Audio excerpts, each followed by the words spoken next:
Begini loh akibatnya kalau kalian tuh nggak merespon WA dari DC-DC pinjol, ya, nggak main-main. Simak video ini sampai habis.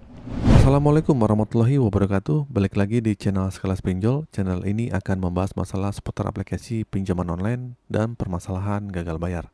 Oke, langsung saja nih di sini saya akan bahas video tentang masalah risiko jika kalian nekat tidak merespon penanggihan atau panggilan pesan dari DC pinjaman online yang legal nih. Nah, kita perlu fokus ya pada pinjaman yang legal dulu nih, gitu. Yang legal aja deh, yang legal OJK. Karena jika kita meminjam di pinjaman yang ilegal, mereka pasti lebih brutal ya dalam menagih, bahkan menteror-teror di kontak HP kita gitu kan. Nah, sebagai nasabah pinjaman online yang legal, sebenarnya kita nggak perlu terlalu khawatir. Namun ada beberapa risiko yang perlu kita pertimbangkan ya. Jika kita tidak merespon panggilan atau tidak mengangkat pesan dari DC tersebut. Nah, salah satu risiko yang paling mengkhawatirkan adalah jika DC tersebut sampai menghubungi kontak darurat kita, ya, bahkan orang tua kita, adik, kakak, dan lain sebagainya. Oleh karena itu, kita tuh perlu mencatat kontak-kontak tersebut dengan baik-baik. Jika si DC tersebut menghubungi orang yang tidak terdaftar sebagai kontak darurat, kita perlu bertanya dari mana si DC tersebut memperoleh data keluarga kita. Nah, kita juga bisa menuntut nih atau melaporkan DC tersebut jika mereka memperbolehkan data kita secara tidak benar. Risiko lain adalah adanya rasa malu jika kita ketahuan memiliki hutang. Kita nggak ingin nih orang tua kita panik, stres, kita punya hutang, atau kita ketahuan hutang itu nggak kita nggak pingin dong ya orang tua begitu. Oleh karena itu nih, kita tuh perlu memastikan bahwa orang tua, keluarga kita tidak merasa khawatir, terganggu dengan hutang-hutang yang kita miliki. Banyak keluhan yang mengenai hal ini yang saya baca lah di komentar-komentar atau yang orang yang chatting ke saya langsung. Sebagai nasabah yang pinjaman online yang gagal bayar, mereka tuh mengeluhkan seperti ini gitu kan.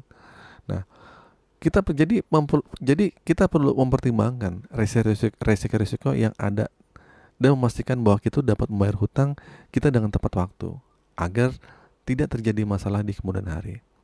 Teman-teman takut orang tuanya didatangi, nanti orang tuanya stres karena orang tuanya sedang sakit-sakitan mungkin atau sedang apalah gitu. Nah, ketika kalian tidak merespon chat itu mereka tuh bisa nekat ke sana, ya, bisa mencari-cari kontak-kontak orang tua kalian. Kalau misalnya nih kalian terus merespon, maka ujung-ujungnya kalian dianggap kooperatif, ya, dan terus menerus kalian ini akan diganggu dengan harapan kalian akan bisa segera membayar hutang kalian. Jadi bingung, mau direspon kita bahkan diganggu terus. Nah, jadi gimana sih idealnya? Idealnya adalah kalian respon sekali aja, ya, terus udah, nggak usah merespon terus menerus, ya. Kalau kalian nggak usah respon itu nggak apa-apa. Artinya ketika kalian memang terganggu, ketika kalian langsung aja balas, ya saya mohon maaf saya nanti bayar tapi nggak tahu kapan dan tidak menjanjikan kapan bayar, ya. Pokoknya begitu aja. Jadi sekali aja kalian merespon, tidak perlu sering-sering. Kalau kalian sering merespon nih, bisa aja kalian malah jadi stres sendiri. Nah, jadi setelah itu nih, setelah masalah yang kalian kelar, DC itu memang akan terus-terus menagih dengan orang yang berganti-gantian, ya. Ya udah pokoknya jadi abaikan aja. Kalau kalian sudah pernah merespon kan minimal ya udah sekali-sekali aja gitu kan. Atau kalau nggak perlu pun nggak apa-apa.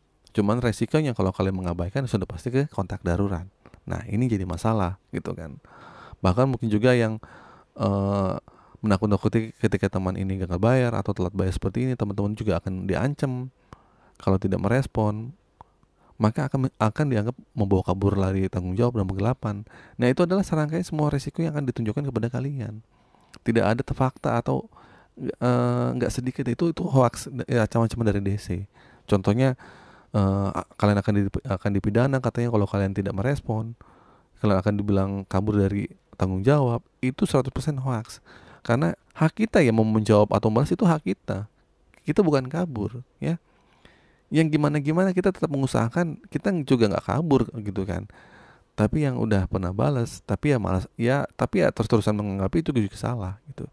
karena mengganggu aktivitas kita ke dalam pekerjaan. Kalau misalnya ya teman-teman dihubungi atau kalau nggak ganggu banget, ya udah tinggal blok aja, ya blok aja nomor-nomornya itu nggak apa-apa. Tapi ya risikonya begitu. Jadi sebaiknya sebagai antisipasi nih. Tapi ingat ya, ini resikonya pasti kontak darurat akan dihubungi. Nah, jadi kalau pinjol itu agak sedikit nakal gitu kan, dia akan menghubungi orang-orang di kontak kalian. Nah, ini perlu kalian pertanyakan dan bisa kalian laporkan. Jadi makanya mendingan kalian sebelum ada penyebaran kontak, komunikasikan aja ke orang tua, ke kontak-kontak darurat kalian, ya. Mohon maaf kalau misalnya kalian ditagih secara kasar. Ya bilang aja kalian emang punya hutang.